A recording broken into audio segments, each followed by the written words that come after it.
Bíblias em Levítico capítulo 23, dos versos 1 a 3.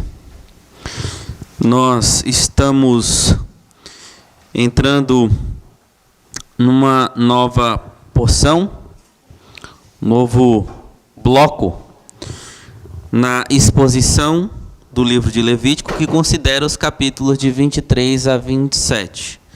E nós vamos fazer esta e mais outra exposição daquela mesma forma que nós estamos fazendo, pegando textos-chave centrais que conseguem ampliar o que é dito e tratado nos capítulos posteriores desses blocos específicos. E hoje nós vamos meditar no capítulo 23, dos versos 1 a 3, mas nós vamos conseguir abranger a exposição até uma parte importante do capítulo 25. Diz assim a palavra do Senhor, Levítico 23, de 1 a 3. O Senhor disse a Moisés: fale aos filhos de Israel e diga-lhes: as festas fixas do Senhor, que vocês proclamarão, serão santas convocações. São estas as minhas festas. 6 dias vocês trabalharão, mas o 7º dia será o sábado de descanso solene. Santa convocação. Não façam nenhuma obra. É sábado dedicado ao Senhor, onde quer que vocês morarem. Vamos orar, meus irmãos. Soberano Senhor, fala mais uma vez ao nosso coração por intermédio da Tua palavra, para que nós possamos entender a preciosidade das santas convocações do Senhor a seu povo. Qual o significado amplo dessas convocações, como elas são aplicáveis às nossas vidas, à nossa vida nos dias de hoje, acima de tudo, como elas apontam para Cristo, nosso Senhor e Salvador. Ó Deus, anima-nos o coração. A obra é Tua, Senhor. Conduza-nos da maneira que lhe agrada e que possamos, acima de tudo, confiar em Ti, o Senhor Deus de todas as coisas. É assim que nós oramos em nome de Jesus. Amém.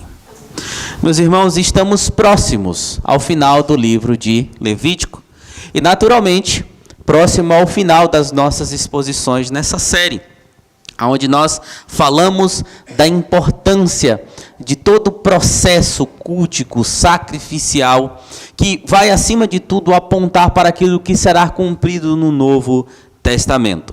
E, especificamente, a segunda parte do livro de Levítico, depois do dia da expiação em Levítico 16, que constitui o centro do livro, o tema principal, tudo vai chegar ali naquele momento tão importante e que constitui também o centro de toda a Torá, conforme nós já ensinamos aqui.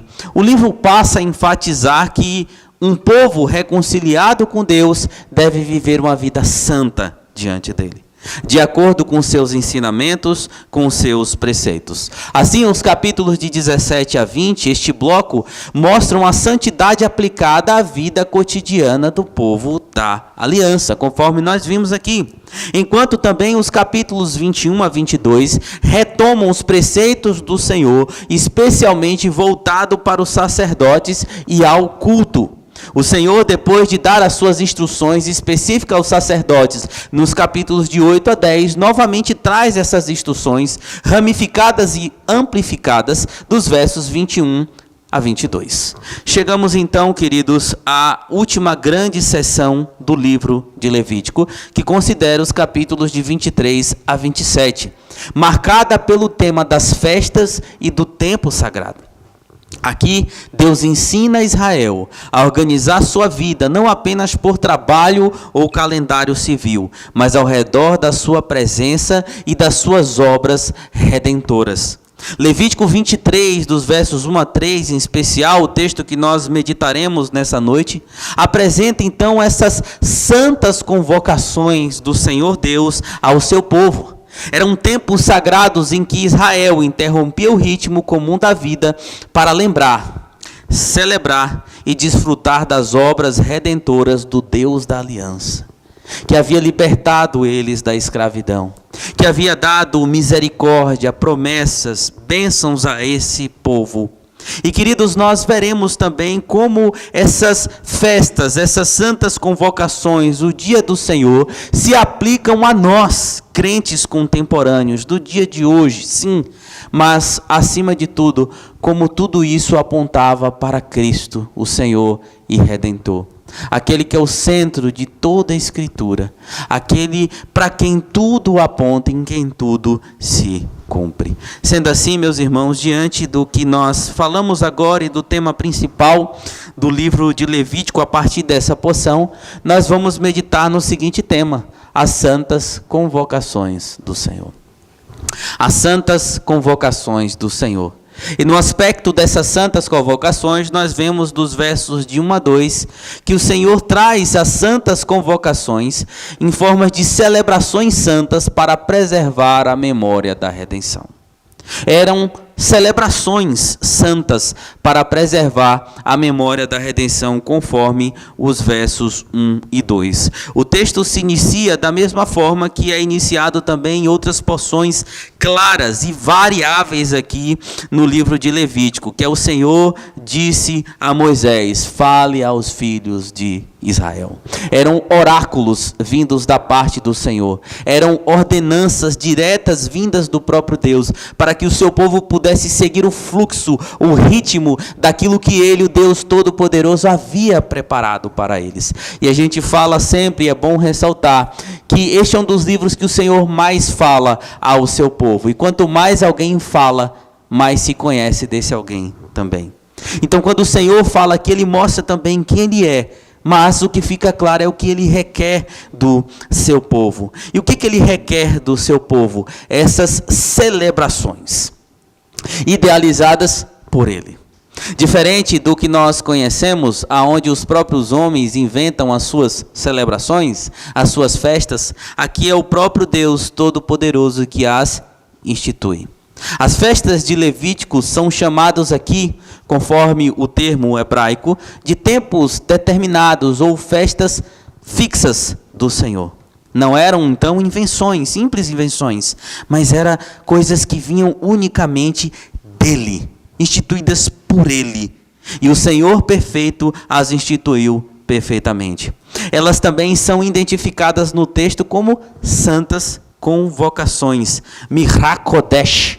Assim está no texto hebraico. Funciona como uma espécie de convocação caracterizada por fins religiosos, sim, mas com um quê de esperança. Com um sabor de esperança para o seu povo. Um povo que não apenas celebrava o momento, mas algo a mais. Memórias. Que também traziam ao coração esperança do Deus que ainda poderia fazer. Eram dias reservados para o encontro com o Senhor, com o Santo de Israel. Celebrações comumente marcam encontros com pessoas especiais. É assim quando nós fazemos as nossas celebrações, quando é no aniversário, quando é numa comemoração de algo, a gente sempre chama para perto pessoas que são especiais para nós, pessoas que fazem parte da nossa vida, que há um papel importante dessas pessoas para conosco e também de nós para com essas pessoas, independente de idade, independente de ser consanguíneo ou não. E assim o povo de Israel tinha a oportunidade de se reencontrar com o seu Senhor, mais uma vez, sim, em termos litúrgicos. Muitas dessas festas foram marcadas no decorrer da história de Israel com formas miraculosas da aparição do Senhor, sim, mas trazia essa ideia de encontro com o Senhor, de relacionamento com o Senhor. E nós vemos, queridos, no decorrer do capítulo 23, que 7 celebrações são listadas em 5 introduções formais, apresentadas justamente pela essa frase que identifica as instruções. O Senhor disse a Moisés para que fale ao povo de Israel. E quais eram essas festas? Páscoa e pães asmos, que celebravam a libertação do Egito e chamavam Israel à pureza e separação do pecado. As festas da primícia, que reconheciam que os primeiros frutos da colheita pertenciam ao Senhor. Festa das semanas, o Shavuot, né, que nós conhecemos no Novo Testamento como Pentecostes. O nome Pentecostes é um nome grego usado no Novo Testamento que significa 50º, pois acontecia no 50º dia. Ocorria após 7 semanas das festas das primícias. E lá se expressava gratidão pela provisão de Deus na colheita completa. Festa de Pentecostes.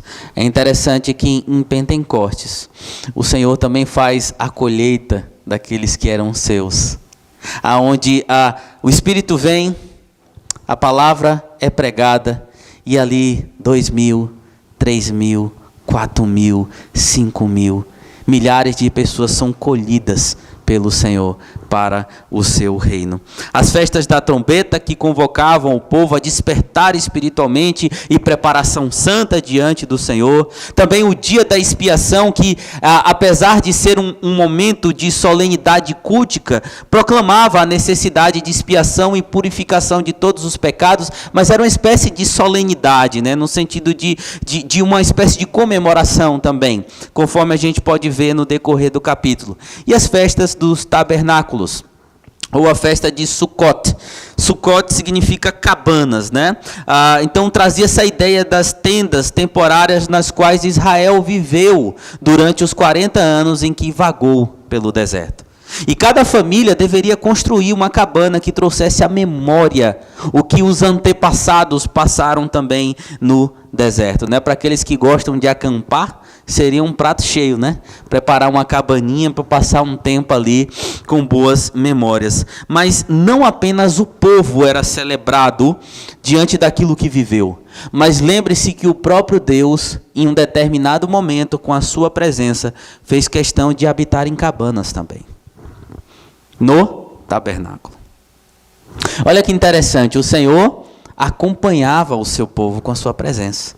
Então o povo mudava no deserto, a presença do Senhor por meio do tabernáculo acompanhava também. Isso só foi se estabelecer quando Salomão ele constrói e termina ali o templo do Senhor. Então, queridos, era uma ideia de recordação do cuidado de Deus enquanto celebravam a graça e a misericórdia divina que os acompanhou no deserto. Agora observe uma coisa, há um conceito comunitário nas convocações do Senhor. Vale sempre ressaltar que nós vivemos um tempo individualista para muitos na igreja.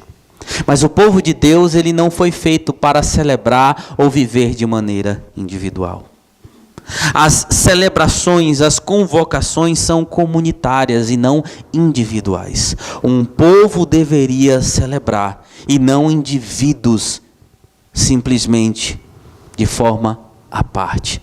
E esse princípio, meus irmãos, continua. A vida comunitária é importante. E quando nós celebramos diante de um Deus santo que chama um povo a celebrar diante dele.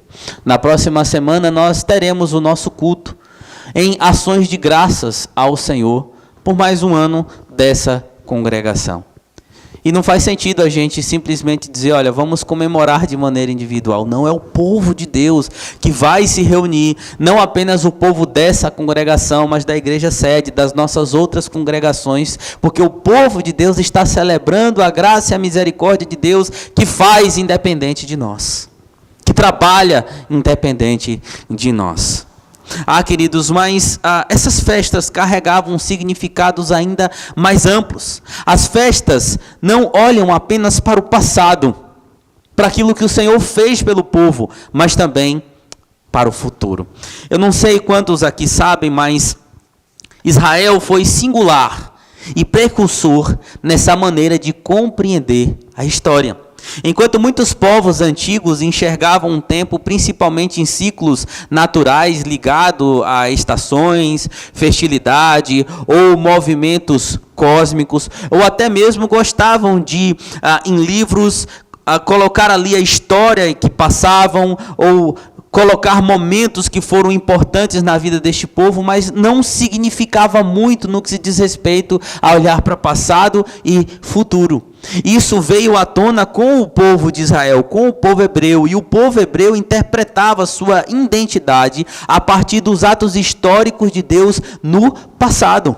Era uma espécie de memória redentora central. Então Israel olhava para esses eventos, a criação, o êxodo, a libertação, a aliança, a peregrinação, para entender o seu presente e colocar também a sua esperança no futuro. Então Israel é uma civilização que deu o pontapé inicial naquilo que se conhece da forma que se olha a história. Não vai se dar o mérito, claro, né?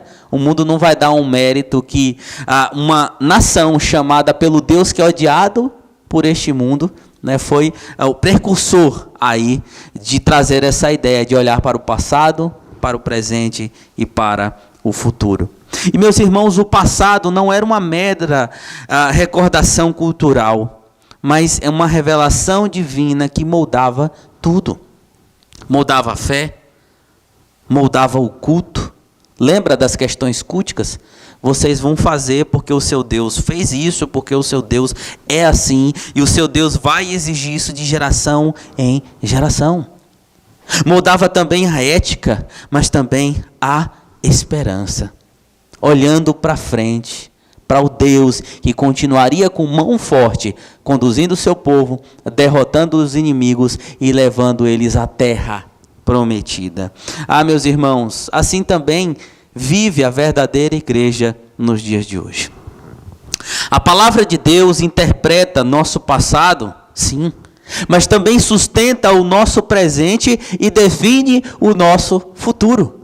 Nós somos um povo que a gente consegue olhar para os atos do Senhor e crer nas Escrituras como plena verdade, como única verdade. E isso dá sentido ao nosso presente, mas somos um povo que já conhecemos o nosso futuro. O mundo vive desorientado, porque para o mundo só existe o hoje. Para a maioria das pessoas só existe o agora. Por isso que as pessoas se lançam em todas as espécies de prazeres sórdidos da carne.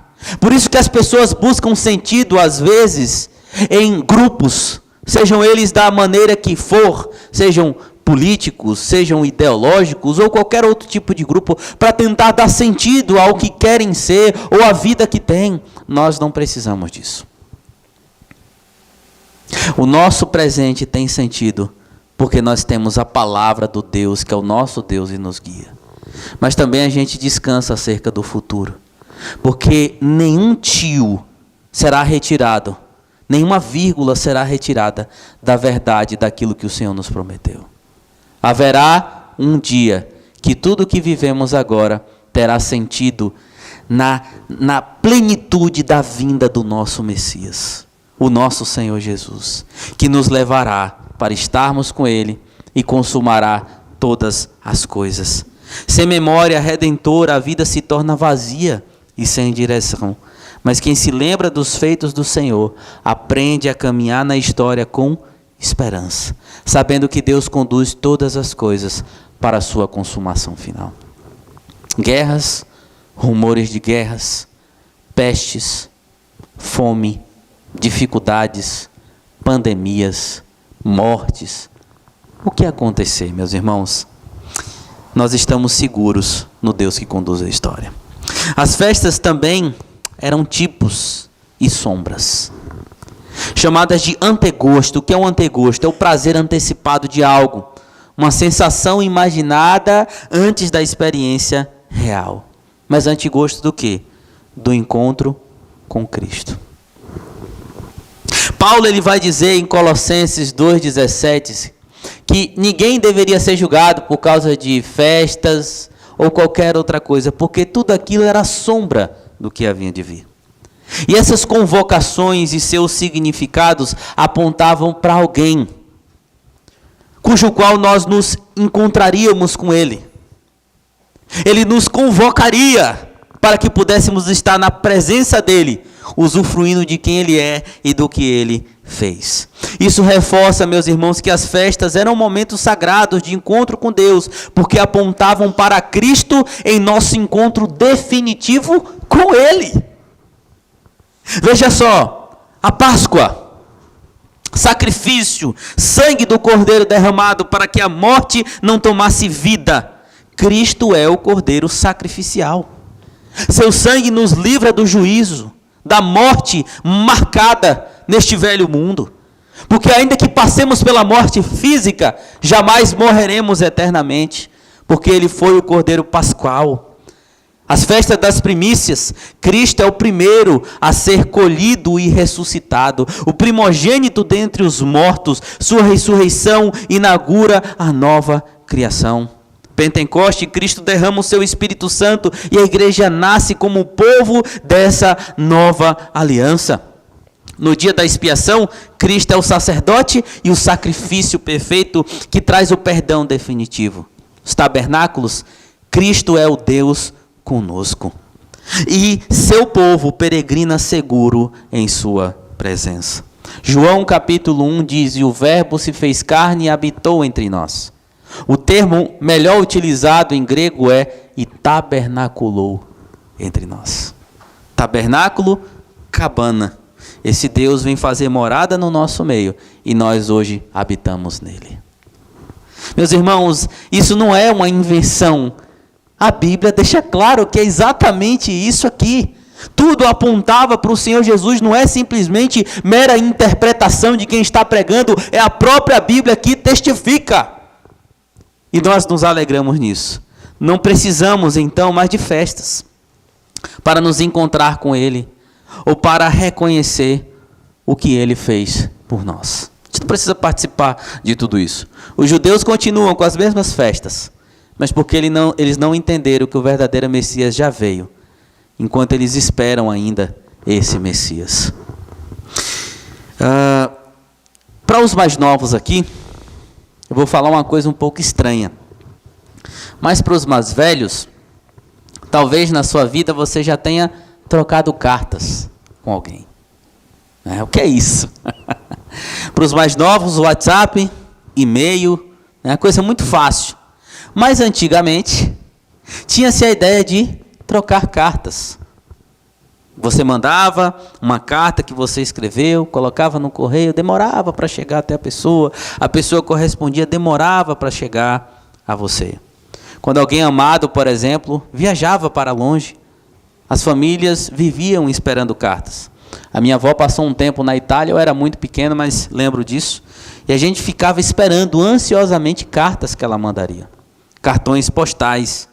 E além disso, queridos, cada envelope recebido era quase como um tesouro. As pessoas guardavam as palavras, reliam, olhavam várias e várias vezes.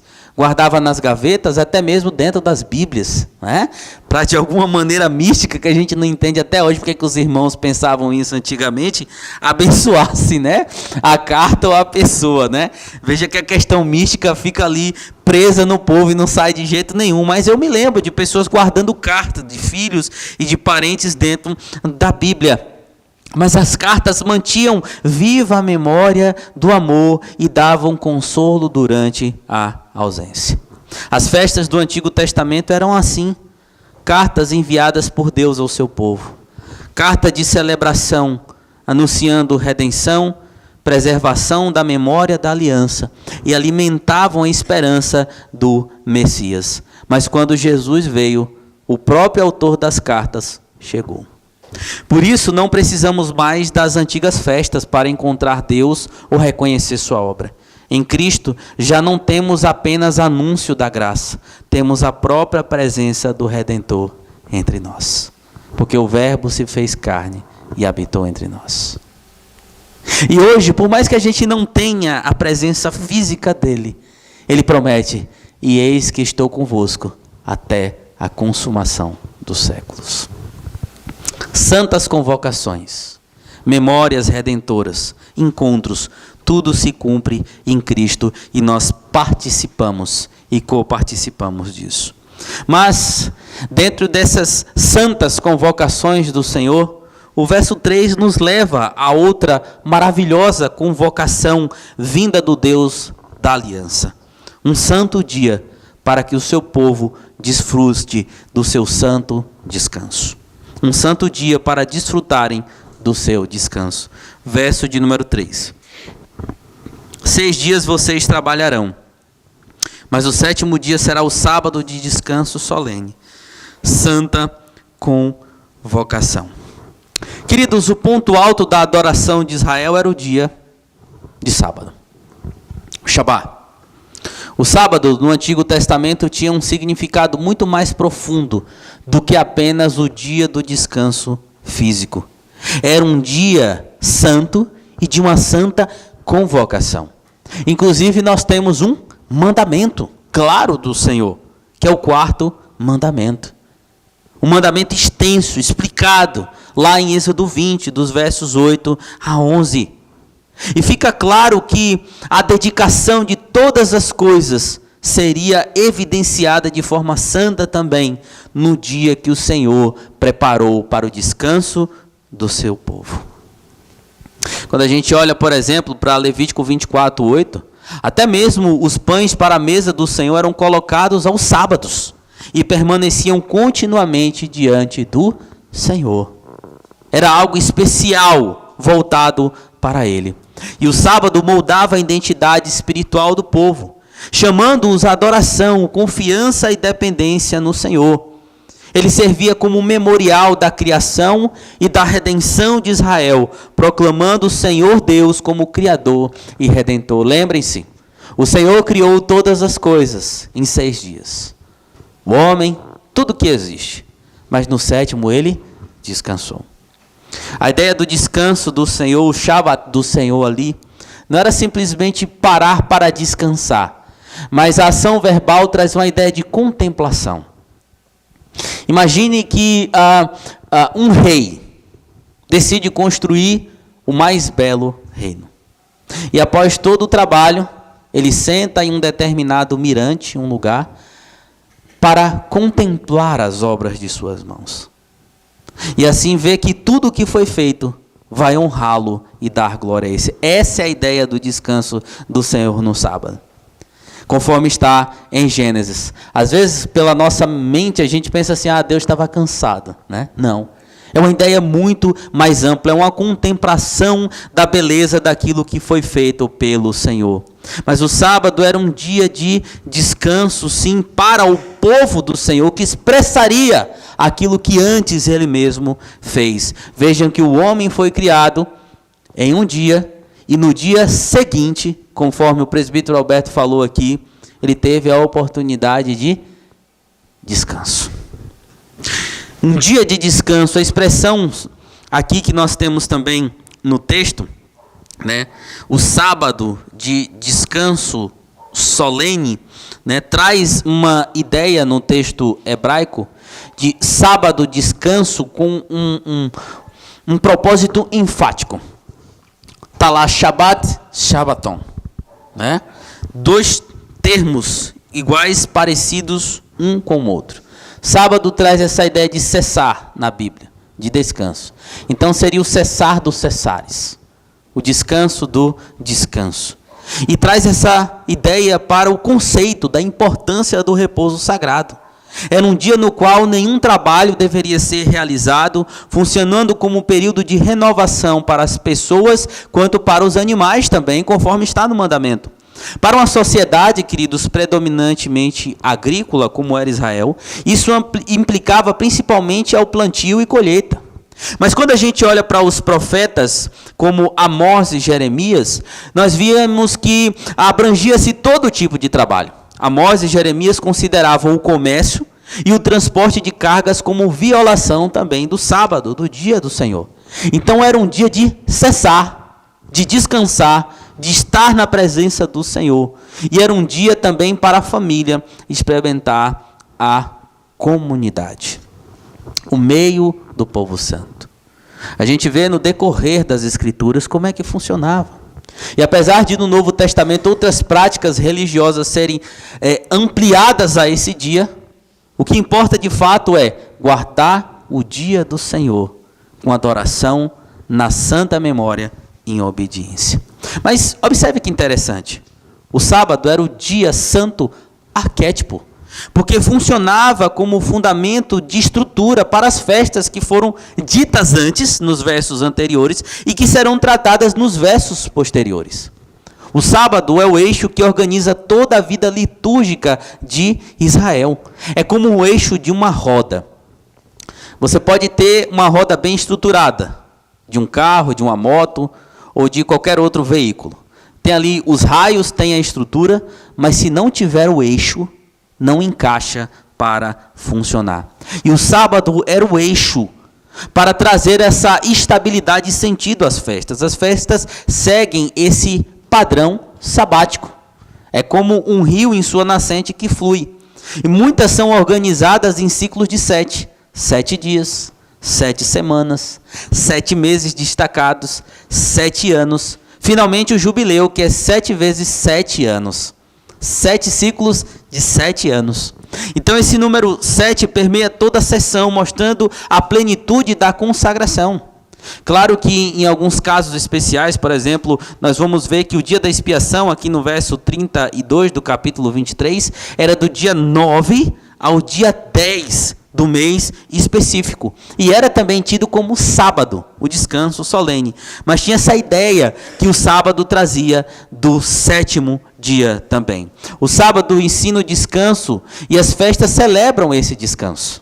Conforme a gente viu também aqui antes, Israel vivia pela graça do Senhor. Proclamava que não apenas pelo trabalho humano, mas principalmente pela mão do Senhor, eles conseguiam perseverar. O sábado também liga a criação e redenção, conforme nós falamos aqui.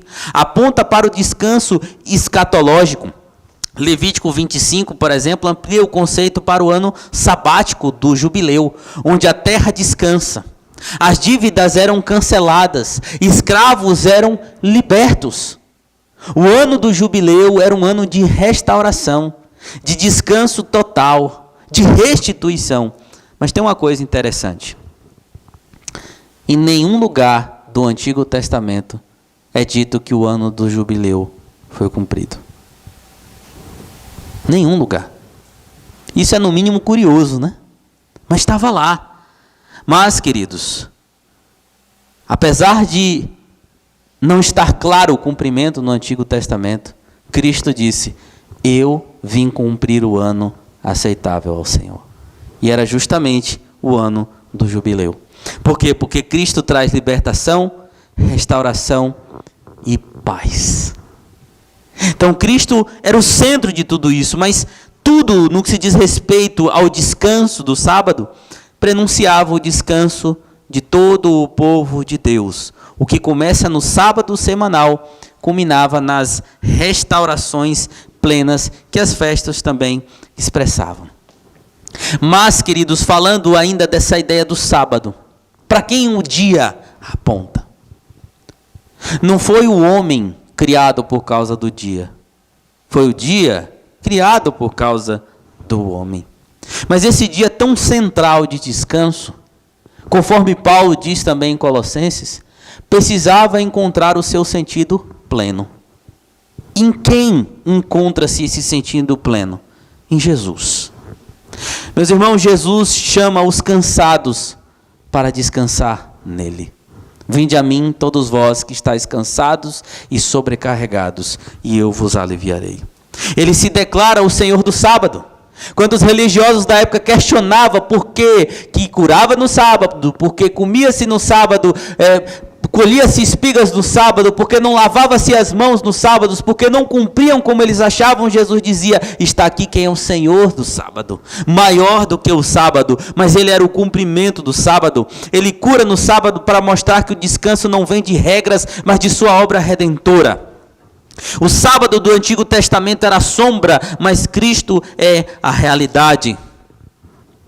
Tudo se cumpre em Jesus. Mas se você pensa que, por causa disso, a solenidade foi desfeita, você está muito enganado. O dia solene de santa convocação permanece. O domingo, o que nós celebramos como o dia do Senhor, Substitui o simbolismo do sábado porque celebra a ressurreição de Cristo e a inauguração da nova criação. Enquanto o sábado apontava para o descanso prometido, o domingo anuncia que esse descanso começou em Jesus ressuscitado. Por isso que a igreja primitiva passou a se reunir no primeiro dia da semana.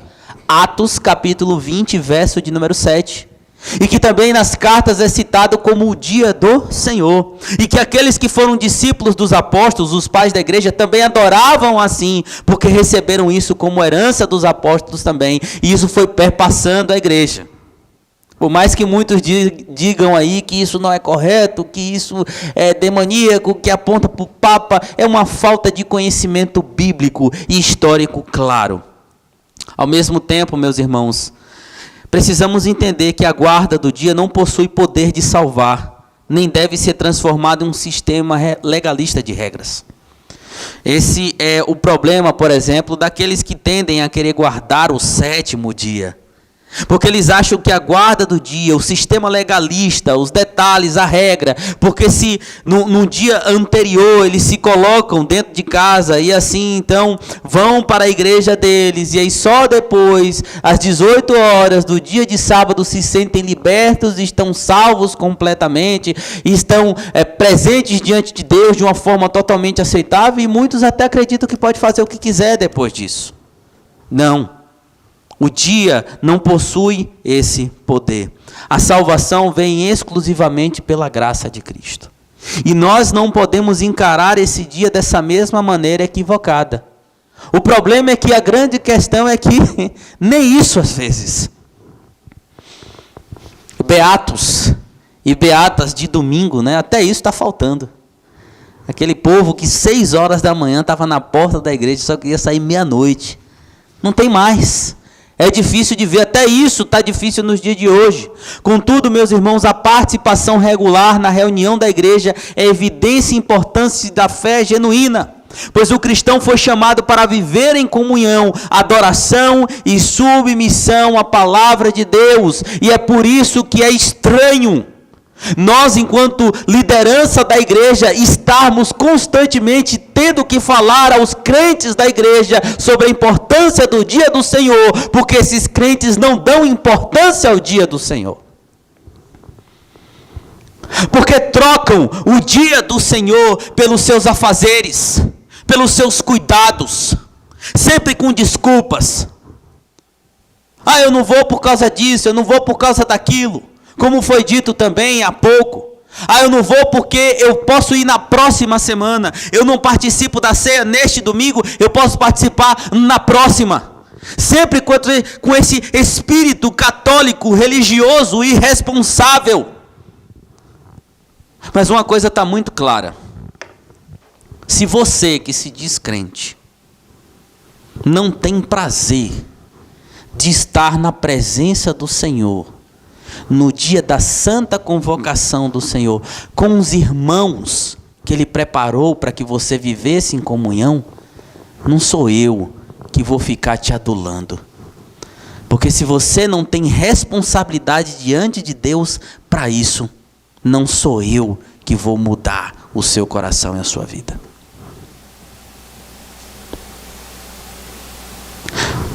Não é só por conhecimento. Uma das coisas que essa igreja mais tem aprendido nos últimos 5 anos é sobre a importância do dia do Senhor. Tenho plena consciência, juntamente com o presbítero Alberto e todos aqueles que ensinam aqui. Estamos tranquilos diante de Deus, porque a verdade não apenas tem sido ensinada, mas vivida. Mas cada um vai prestar conta diante de Deus. E se você está achando, ou qualquer um aqui dessa igreja estiver achando, que não guardar o dia do Senhor é um mero detalhe, depois o Senhor perdoa. Você não sabe os impactos que isso pode ter na sua vida espiritual. E quem não ama obedecer à lei do Senhor, quem não ama, será que está de fato preparado e evidencia essa probabilidade de se encontrar com o Senhor para cultuá-lo pessoalmente? É de se pensar, meus irmãos. Mas o dia do Senhor deve ser vivido não como um peso ritual, mas como expressão de alegre devoção, comunhão e gratidão pela nova vida em Cristo. Meus irmãos, o que é que aconteceu? Eu sou de uma época ainda onde se via alegria em estar no dia do Senhor. Dedicação. Às vezes, quando tinha os afazeres no dia do Senhor, a gente servia. Na minha região, quando eu era adolescente, havia uma união muito forte entre a nossa igreja presbiteriana, a igreja batista e outras igrejas que eram mais firmes na época.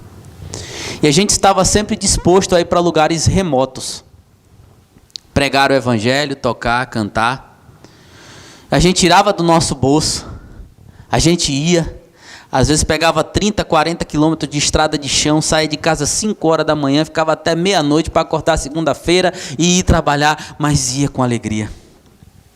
As pessoas tinham prazer de estar na escola dominical, de estar no culto ao Senhor, mas parece que isto está sendo perdido. Você não vê ânsia, você não vê alegria, você não vê a dedicação em chamar pessoas para virem também no dia do Senhor cultuar. Que tempo estranho! Mas está nas Escrituras. No final dos tempos, o amor de muitos se esfriariam. A obediência de muitos se esfriariam. Que Deus tenha misericórdia. Mas eu trago aqui a palavra dos nossos irmãos puritanos, que entendiam o que era contemplação, que entendiam, buscavam entender o que era o dia do Senhor. Thomas Brooks disse que o dia do Senhor é o dia em que Deus abre a porta do seu tesouro aos seus filhos. Também disse que nenhum cristão cresce forte sem o uso do santo do dia do Senhor. Matthew Henry disse que o dia do Senhor é o melhor dia da semana. É o dia que Deus fez para si e para o seu povo. Para si. O dia de descanso, observem, não foi para o homem, foi para Deus. Mas Ele permite que a gente participe do dia que Ele criou para Ele. Que honra, meus irmãos. Ainda citando os nossos irmãos puritanos, Joe Owen em especial, enfatizava o culto dominical como algo instituído por Cristo e que não pode ser mudado por preferências humanas. Às vezes a gente olha para o dia do Senhor e critica aquelas igrejas que estão usando o dia do Senhor para fazer o que bem entendem, para chamar pessoas, atrair pessoas carnais, com métodos carnais, com palavras que têm tudo menos Cristo, antibíblicas, shows e outras coisas. Mas a gente tenta moldar o dia do Senhor também, quando a gente não obedece Ele, para tentar viver as nossas preferências individuais. Principalmente quando a gente não quer vir à igreja também. Embora, meus irmãos, Cristo já tenha então nos dado essa graça de viver esse dia, de celebrarmos esse dia, ainda vivemos no mundo quebrado. E é por isso que o autor dos Hebreus 4:9 diz: resta um repouso para o povo de Deus. Esse dia aponta para um descanso que já foi conquistado por Cristo, mas que ainda vai ter o ápice do seu cumprimento. O ápice dessa reconciliação, o ápice desse descanso prometido. Chegará um dia que nós o veremos face a face. Chegará um dia que nós descansaremos em sua presença. E Ele enxugará dos nossos olhos toda a lágrima. Haverá um dia que nós o cultuaremos junto com as hostes celestiais, que cantam santo, santo, santo é o Senhor. Este dia é um antegosto, um vislumbre do que veremos na eternidade. E isso só é possível porque Jesus morreu por nós, porque Jesus deu a vida por nós. E é isso que nós vamos celebrar neste momento, através da ceia do Senhor.